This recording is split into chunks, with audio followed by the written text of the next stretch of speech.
Hello friends, welcome to my YouTube channel. ಹೇಗಿದ್ದೀರಾ ಎಲ್ಲರೂ?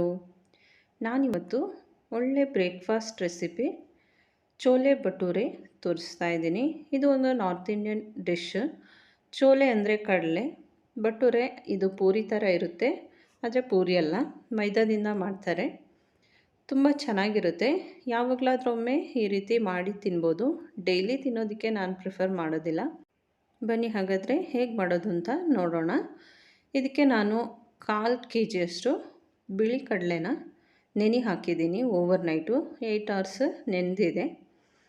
ಇದನ್ನು ಬೇಯಿಸ್ಕೋಬೇಕು. ಒಂದು ಕುಕ್ಕರಿಗೆ ಹಾಕ್ಕೊಳ್ತಾ ಇದ್ದೀನಿ. ಹಾಕ್ಕೊಂಡು ಅದು ಮುಳುಗುವಷ್ಟು ನೀರು ಹಾಕ್ಕೋಬೇಕು. ಸ್ವಲ್ಪ ಉಪ್ಪು ರುಚಿಗೆ ತಕ್ಕಷ್ಟು, ಹಾಗೆ ಚಿಟಿಕೆ ಅರಿಶಿಣ ಹಾಕ್ಕೊಳ್ತಾ ಇದ್ದೀನಿ. ಇದನ್ನು ಮುಚ್ಚಿ 3ರಿಂದ 4 ವಿಷಲ್ ಬರುವಷ್ಟು ಕೂಗಿಸ್ಕೊಳ್ಳಿ. ಈಗ ಭಟೂರೆಗಿರುವಂಥ ಡೋ ರೆಡಿ ಮಾಡಬೇಕು. ಅದಕ್ಕೆ ನಾನು 3 ಕಪ್ಪಷ್ಟು ಮೈದಾ ಹಾಕ್ಕೊಂಡಿದ್ದೀನಿ. 1 ಟೀ ಸ್ಪೂನಷ್ಟು ಉಪ್ಪು ಹಾಕ್ಕೊಂಡಿದ್ದೀನಿ. 1/4 ಟೀ ಸ್ಪೂನಷ್ಟು ಸೋಡಾ, ಹಾಗೆ 1 ಟೇಬಲ್ ಸ್ಪೂನಷ್ಟು ಶುಗರ್ ಹಾಕ್ಕೊಂಡಿದ್ದೀನಿ. ಜೊತೆಗೆ ಅರ್ಧ ಕಪ್ಪಷ್ಟು ಮೊಸರು ಹಾಕ್ಕೊಂಡು ಚೆನ್ನಾಗಿ ಕಲಿಸ್ಕೊಳ್ತಾ ಇದ್ದೀನಿ. ಇದರ ಮಧ್ಯದಲ್ಲಿ ನಾನು ಆಯಿಲ್ ಸೇರಿಸ್ಕೊಳ್ತಾ ಇದ್ದೀನಿ. ಹಾಗೆ 1 ಟೇಬಲ್ ಸ್ಪೂನಷ್ಟು ಮೀಡಿಯಮ್ ರವೆ ಹಾಕ್ಕೊಂಡಿದ್ದೀನಿ.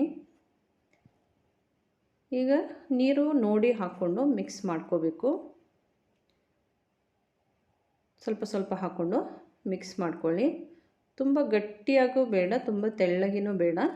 ಆ ರೀತಿ ಡೋ ರೆಡಿ ಮಾಡ್ಕೊಳ್ಳಿ. ಈ ರೀತಿ ಚೆನ್ನಾಗಿ ಕಲಸಿ ಮಾಡ್ಕೊಳ್ಳಿ.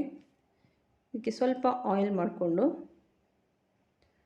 ಪುನಃ ಮಿಕ್ಸ್ ಮಾಡ್ತಾಯಿದ್ದೀನಿ, ಯಾಕಂದರೆ ಕೈಗೆ ಅಂಟ್ತಾ ಇದೆ. ಈ ರೀತಿ ಚೆನ್ನಾಗಿ ನಾದ್ಕೊಂಡು ಇದನ್ನು ಒಂದು ಅರ್ಧ ಗಂಟೆ ಆದರೂ ಮ್ಯಾರಿನೇಟ್ ಮಾಡಬೇಕು. ಕಡಿಮೆ ಅಂದರೆ ಒಂದು 20 ಮಿನಿಟ್ಸ್ ಆದರೂ ಇಡಬೇಕು. ಅಷ್ಟರಲ್ಲಿ ಚೋಲೆ ರೆಡಿ ಮಾಡ್ಕೊಂಡು ಬಿಡೋಣ.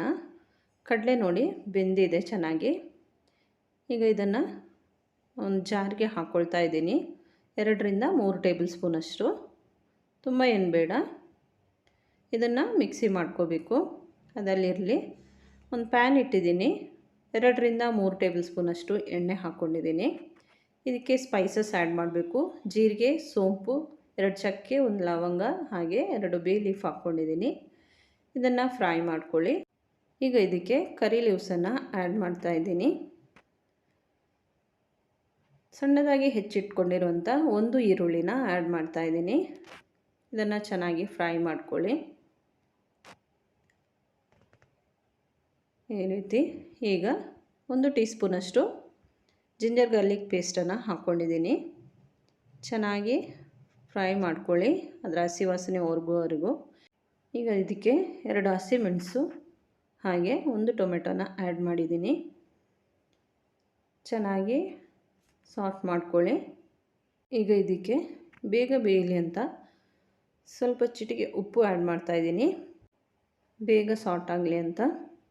ಈಗ ಇದಕ್ಕೆ 1 tea spoon coriander powder, 1 tea spoon chilli powder, 1/4 tea ಸ್ಪೂನಷ್ಟು ಗರಂ ಮಸಾಲ, 2 ಟೇಬಲ್ ಸ್ಪೂನಷ್ಟು ಚೆನ್ನ ಮಸಾಲ ಅಥವಾ ಮಟನ್ ಮಸಾಲ ಯಾವ್ದು ಬೇಕಾದರೂ ಸೇರಿಸ್ಕೊಳ್ಳಿ.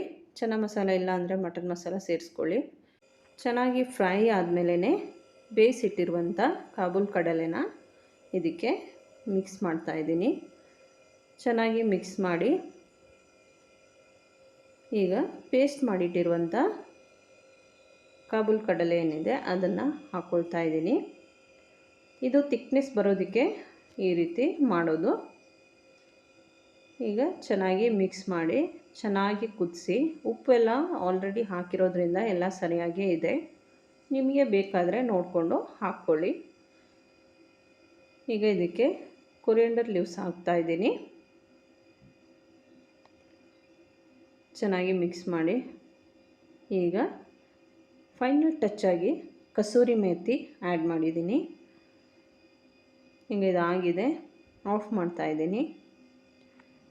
ಈಗ ಇಲ್ಲಿ ಡೋ ಕೂಡ ರೆಡಿಯಾಗಿದೆ. ನಾನು 20 to 30 ಮಿನಿಟ್ಸ್ ಇಟ್ಟಿದ್ದೀನಿ. ಇದನ್ನು ಈ ರೀತಿ ಚೆನ್ನಾಗಿ ನಾದ್ಕೊಳ್ಳಿ. ಕೌಂಟರ್ ಟಾಪ್ ಮೇಲೆ ಹಾಕ್ಕೊಂಡು ಈ ರೀತಿ ನಾದ್ಕೊಳ್ಳಿ. ಆಮೇಲೆ ಇದನ್ನು ಒಂದು ಸಣ್ಣ ಸಣ್ಣ ಬಾಲ್ ಗಾತ್ರಕ್ಕೆ ಮಾಡ್ಕೊಳ್ಳಿ. ಪೂರಿಗಿಂತ ಸ್ವಲ್ಪ ದೊಡ್ಡದು, ಹಾಗೆ ಚಪಾತಿಗಿಂತ ಸ್ವಲ್ಪ ಸಣ್ಣ ಬಾಲ್ಸ್ ಮಾಡ್ಕೊಳ್ಳಿ. ಈ ರೀತಿ ಮಾಡ್ಕೊಂಡಿದ್ದೀನಿ. ಇದನ್ನು ಪುನಃ ಮುಚ್ಚಿಟ್ಟಿದ್ದೆ. ಈಗ 5 ನಿಮಿಷದ ನಂತರ ಓಪನ್ ಮಾಡ್ತಾಯಿದ್ದೀನಿ. ಇಷ್ಟು ದೊಡ್ಡದಾದರೆ ಸಾಕು. ಇದಕ್ಕೆ ಎಣ್ಣೆ ಸ್ಪ್ರೆಡ್ ಮಾಡಿ ಈ ರೀತಿ ಲಟ್ಟಿಸ್ಕೊಳ್ಳಿ. ಇದು ಮೈದಾ ಆಗಿರೋದ್ರಿಂದ ಎಷ್ಟು ನಾವು ಲಟ್ಟಿಸಿದ್ರು, ದೊಡ್ಡದಾಗಿ ಮಾಡಿದ್ರು, ಅದು ಪುನಃ ತೆಗೆಯುವಾಗ ಸಣ್ಣದಾಗುತ್ತೆ. ಅದಕ್ಕೆ ನೋಡ್ಕೊಂಡು ಮಾಡ್ಕೊಳ್ಳಿ. ಪೂರಿ ಅಷ್ಟು ಸಣ್ಣದು ಮಾಡೋಕ್ಕೋದ್ರೆ ತೆಗೆಯುವಾಗ ಇನ್ನೂ ತೀರಾ ಸಣ್ಣದಾಗಿಬಿಡುತ್ತೆ. ಅದಕ್ಕೆ ಸ್ವಲ್ಪ ದೊಡ್ಡದು ಮಾಡೋದಕ್ಕೆ ನೋಡಿ. ಈಗ ಕಾದಿರೋ ಎಣ್ಣೆಗೆ ಇದನ್ನು ಹಾಕ್ತಾಯಿದ್ದೀನಿ. ಹಾಕುವಾಗ ಈ ರೀತಿ ಪ್ರೆಸ್ ಮಾಡಿಕೊಡಿ. ಈ ರೀತಿ ಉಬ್ಬಿ ಬರುತ್ತೆ. ಒಂದು ಸೈಡ್ ಆಗುವಾಗ ಇನ್ನೊಂದು ಸೈಡ್ಗೆ ಟರ್ನ್ ಮಾಡ್ಕೊಳ್ಳಿ. ಎಷ್ಟು ಗೋಲ್ಡನ್ ಬ್ರೌನ್ ಆದರೆ ಸಾಕು. ಈಗ ಇದನ್ನು ತೆಗಿತಾ ಇದ್ದೀನಿ. ಹಾಗೆ ಇನ್ನೊಂದು ಮಾಡ್ಕೊಳ್ತಾ ಇದ್ದೀನಿ. ಈ ರೀತಿ ಜಸ್ಟ್ ಪ್ರೆಸ್ ಮಾಡಿಕೊಡಿ. ಸೆಂಟ್ರಲ್ಲಿ ಎಲ್ಲಾದರೂ ತುಂಬ ತೆಳ್ಳಗೆ ಆಗಿದ್ದರೆ ಅದು ಹೋಲ್ ಬಂದುಬಿಟ್ಟು ಅದು ಹುಬ್ಕೊಳ್ಳೋದಿಲ್ಲ.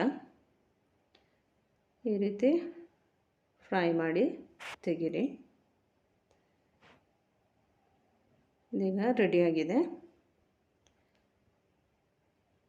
ಸಾರು ಕೂಡ ಸರ್ವ್ ಮಾಡ್ತಾಯಿದ್ದೀನಿ ಒಂದು ಬೌಲ್ಗೆ. ತುಂಬ ಟೇಸ್ಟಿಯಾಗಿದೆ ಈ ರೆಸಿಪಿ. ಮಕ್ಕಳಿಗಂತೂ ತುಂಬ ಇಷ್ಟ ಆಗಿದೆ ಇದು. ಯಾವಾಗಲೂ ಮಾಡಿಕೊಡಿ ಅಂತ ನಾನು ಹೇಳೋದಿಲ್ಲ. ಯಾವಾಗಲಾದರೂ ಒಮ್ಮೆ ಹೊರಗಡೆಯಿಂದ ತಿನ್ನೋದಕ್ಕಿಂತಲೂ ಮನೆಯಲ್ಲಿ ಮಾಡಿಕೊಡ್ಬೋದು. ನೀವು ಒಂದು ಸಲ ಇದನ್ನು ಮನೆಯಲ್ಲಿ ಟ್ರೈ ಮಾಡಿ ನೋಡಿ. ವಿಡಿಯೋ ಇಷ್ಟ ಆದರೆ ಲೈಕ್, ಶೇರ್, ಕಮೆಂಟ್ ಮಾಡಿ. ಹಾಗೆ ಇದುವರೆಗೆ ನನ್ನ ಚಾನಲ್ ಸಬ್ಸ್ಕ್ರೈಬ್ ಮಾಡದೆ ನೋಡ್ತಾ ಇದ್ದರೆ ಸಬ್ಸ್ಕ್ರೈಬ್ ಮಾಡಿ ನನಗೆ ಸಪೋರ್ಟ್ ಮಾಡಿ. Thank you for watching. Take care. Bye bye. See you in next video.